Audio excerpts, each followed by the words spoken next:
Ya, halo, assalamualaikum warahmatullahi wabarakatuh. Selamat malam. Mungkin kalau misalkan teman-teman buka video ini bisa jadi malam, bisa jadi siang, bisa jadi pagi ya. Jadi intinya selamat beraktivitas apa saja. Dan kalau misalnya pas buka video ini berarti selamat belajar, karena kali ini kita akan belajar sedikit banyak hal tentang paper. Ya, jadi saya pengen bikin. Oh, yang pertama saya pengen minta maaf dulu karena saya bener-bener jarang banget bikin konten di YouTube karena segala macam aktivitas yang lumayan banyak, dan juga kerjaan saya sudah pindah, sekarang saya di Magelang. Tapi eh, saya masih pengen sharing-sharing ke teman-teman semuanya. Dan sekarang ini saya lagi pengen bikin segmen baru, namanya segmen bedah paper. Jadi kenapa saya pengen bahas tentang ini, karena saya rasa akan sangat menarik kalau misalnya saya tuh bisa belajar terus gitu loh. Sementara kalau misalnya saya belajar kan gimana, kayak bosen kan.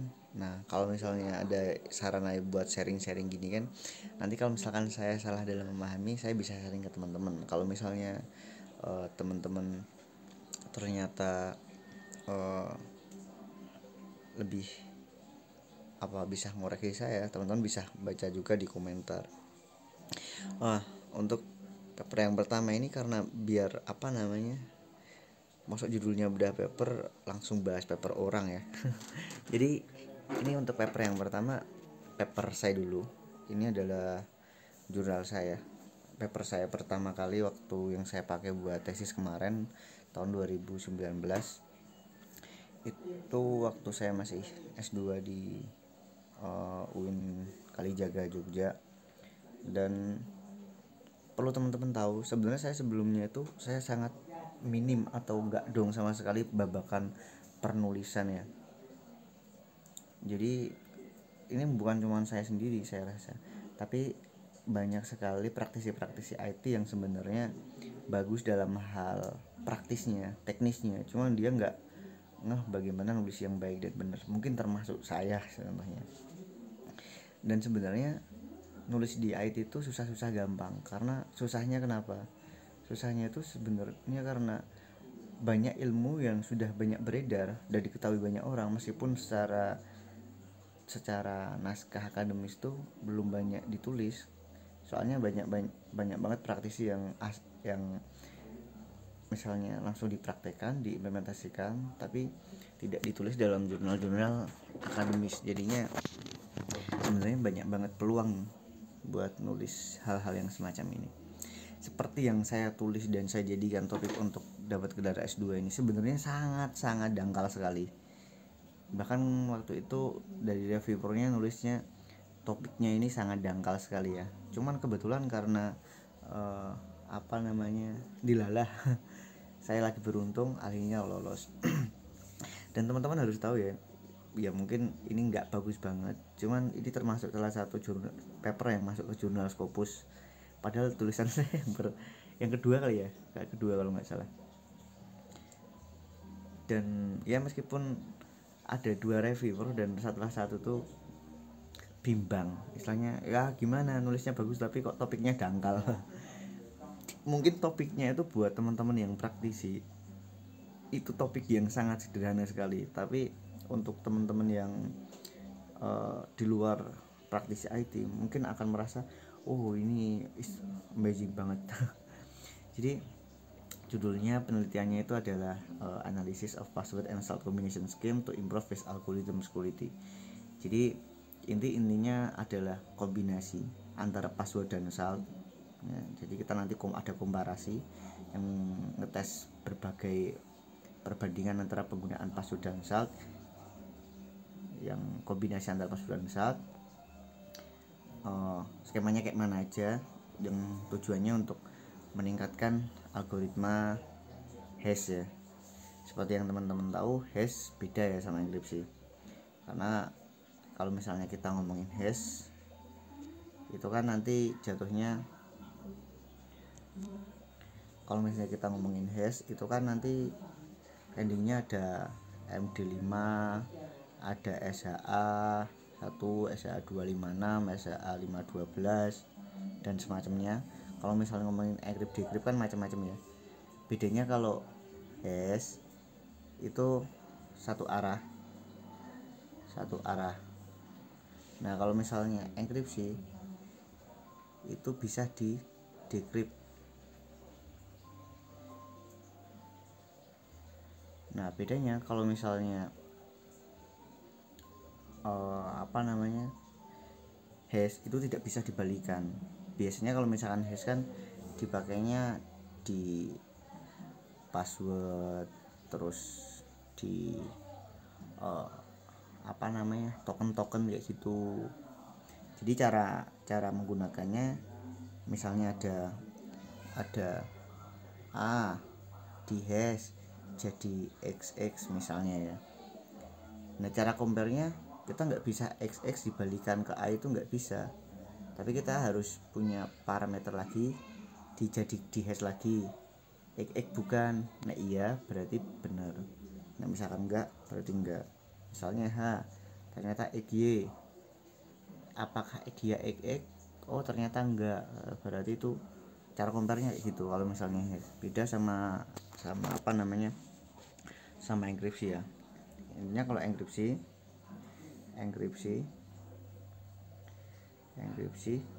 itu dia bisa didekripsi. Tapi kalau misalkan hash itu nggak bisa, karena hash itu sifatnya adalah one way function atau istilahnya algoritma enkripsi satu arah. Nah, mungkin teman-teman lebih tahu juga. Balik lagi ke papernya dulu teman-teman.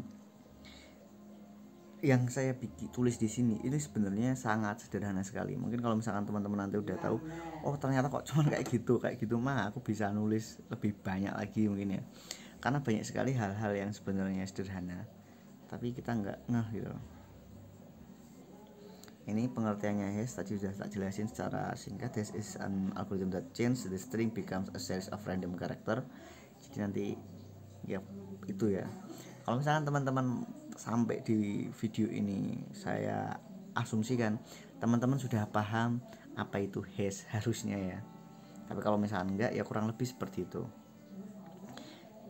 Hash sering digunakan untuk meningkatkan keamanan di autentikasi, proses autentikasi. Autentikasi ini proses untuk memastikan sebuah properti itu adalah genuine atau aslinya. Intinya adalah terpercaya, kayak misalnya proses login itu kan ada username password. Nah passwordnya kan di hash yang disimpannya, itu kan ada proses autentikasi. Terus kalau misalnya kita lagi request token, kita lagi request apa, itu kan proses autentikasi juga ya yang ini ya. Kemudian nah dari intinya itu di latar belakang masalahnya tuh, kalau misalnya hash itu masih sangat dibutuhkan ya, intinya jelas ya masih banyak dibutuhkan, kita masih banyak pakai. Nah algoritma hash kan ada macam-macam, ada ada MD5, ada SHA-1. Nah, sebenarnya ada banyak banget yang lebih baru lagi. Cuman misalkan saya buat sampelnya itu pakai algoritma yang baru, nanti saya yang kerepotan buat testingnya ya. Karena kalau misalnya algoritma baru, testingnya tentunya kan butuh resource yang lebih besar. Sementara pakai MD5 aja kemarin, MD5 kemarin masih lumayan lama ya. Intinya kalau misalnya pakai yang password MD5 sama SH1 itu kan udah nggak direkomendasikan. Tapi faktanya itu masih banyak banget yang pakai, bahkan di beberapa aplikasi kantor saya itu masih banyak banget yang pakai MD5. Padahal kayak misalkan MD5 itu saya bikin script pakai Python lah ya, katakanlah itu bikin script sebentar aja, maksudnya bikin script buat brute force itu cepat tembusnya ya, karena dia nggak panjang kan, cuma 32 bit. Nah tapi faktanya masih banyak digunakan. Nah sebenarnya banyak banget yang lebih bagus, kayak misalnya ini ada SHA-2, SHA-3, Bcrypt dan lainnya. Nah cuman ya faktanya masih banyak yang pakai. Nah kemudian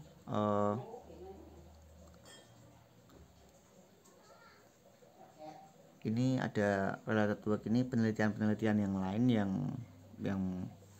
yang pernah membahas tentang hal-hal yang serupa ya.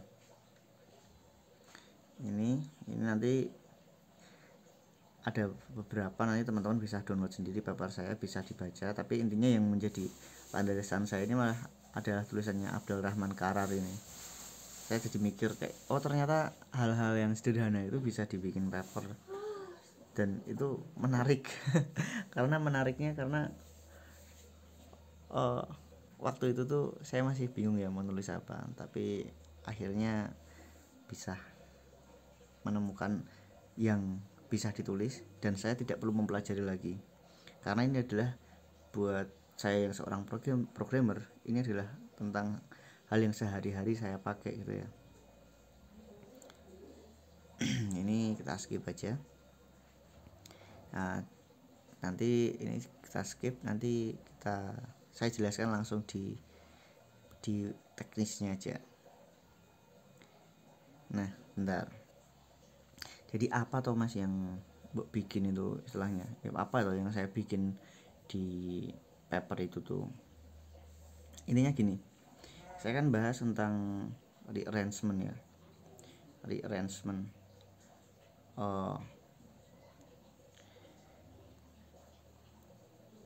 Misalnya saya kan bahas antara combination skema kombinasi antara password dan salt. Skema kombinasi password dan salt. Semoga bisa dibaca ya. Katakanlah ada password A B C D, saltnya 1 2 3 ya. biasanya umumnya password sama saltnya itu digunakan sebagai prefix ataupun postfix ya. Misalnya tadi kan passwordnya ABCD, saltnya 1 2 3. Nanti stringnya jadinya ABCD 1 2 3. Ini berarti jadi postfix kan karena dia di belakang. Bisa juga nanti jadi 1 2 3 ABCD. Berarti ini jadi prefix karena dia di depan, pre ya kan. Nah,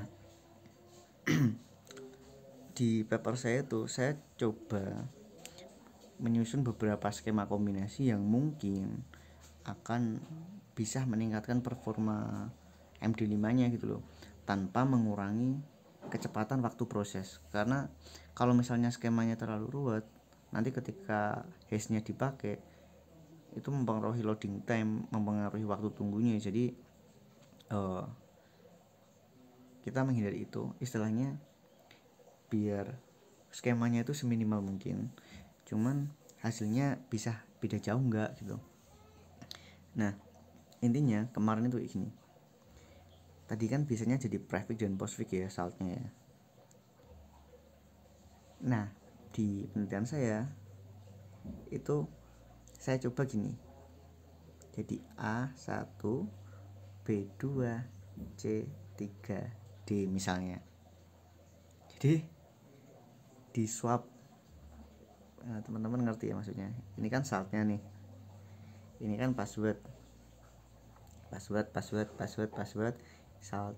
salt, dia di swap kayak gitu. Kayak misalnya passwordnya pepaya, saltnya 1342 misalnya. Berarti gini, pepaya ya, pokoknya terus angka lagi saltnya, pokoknya di swap gitu loh, di swap gitu ya, swapping. Nah berawal dari ide itu, saya kan buat ngacaknya tadi butuh proses buat mengacak tadi ya. Itu saya kasih nama prosesnya rearrangement. Nah nanti saya punya scriptnya di sini. Nah saya bikin tiga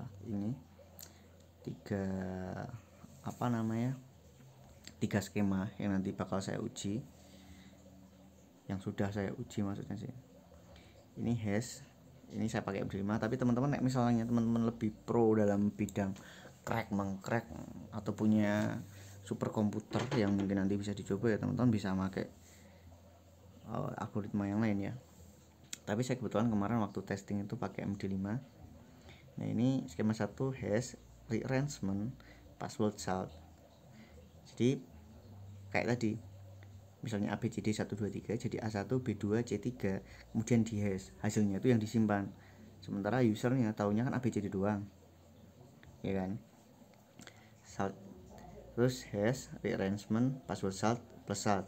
Jadi ini hampir sama dengan yang ini, cuman dia ditambahin salt, jadi saltnya di double, ya kan. Nah, yang ini sama, tapi hashnya yang di double, kelihatan ya di sini ya. Nah dari skema ini bisa kelihatan kan ada fungsi rearrangement, ada fungsi hash. Hashnya kita pakai MD5 buat kemarin.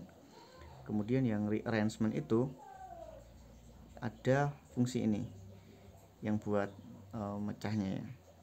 Ini kebetulan saya kemarin waktu bikin ininya di PHP apa ya kayaknya ya, di PHP.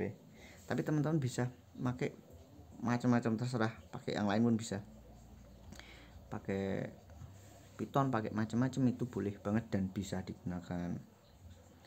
Kemudian saltnya itu di-generate secara otomatis. Kebetulan kemarin saya kan pakai PHP. Di sini ada generating salt process. Nah, saya pakai PHP apa namanya nih? Pakai fungsi di PHP ada kok. Random apa ya? Oh, ini random function ya. Pakai random itu buat jadi saltnya. Kemudian jadi nanti salt randomnya function itu, PHP random itu dia generate salt. Kemudian kan ada inputan password yang dijadikan bahan buat uji coba. Kemudian di rearrange, kemudian dimasukin di beberapa skema tadi, kemudian nanti di tes hasilnya. Nah untuk testingnya nanti, nah ini testingnya, the test that would be carried out in this study use a process that can find in plain text of the password. Jadi tujuan utamanya adalah setelah kita setelah di itu nanti kan bakalan muncul semuanya ciphertext semua tuh. Nah PR-nya adalah bagaimana cara menentukan password plain textnya ya. Nah itu ceritanya kita crack pakai tool, ada toolnya. Terus yang beberapa saya bikin sendiri juga pakai Python. Nah ini pakai OCL Hashcat namanya ya, OCL Hashcat nih, OCL Hashcat. The composition process at this stage of testing will use simple algorithm made in Python language, while for the hash parsing process a password recovery tool will be used named OCL Hashcat. Oke. Nah dari tadi ini rearrangementnya ini, dan kita bikin punya 8 apa ini 8 ini saya ambil dari top 100 worst password. Bisa teman-teman lihat. Data retrieval is the process of recording or express ciphertext value of its combination scheme for its predetermined password. The password used is weak password taken from splash data top 100 worst password. Jadi 100 password yang dianggap biasa digunakan jelek dan mungkin banyak banget ada di yang data list buat biasanya pada dipakai buat brute force itu. Nah dari brute force list itu ada 100, pokoknya ada 100 password yang biasa digunakan orang, tapi sebenarnya itu password yang lemah. Itu saya ambil ini, saya batasi yang 6 karakter biar nanti enak. Terus kita tes, kita jadikan bahan buat uji coba, kita masukin di masing-masing kombinasi tadi. Nah setelah sudah, terus saya krek.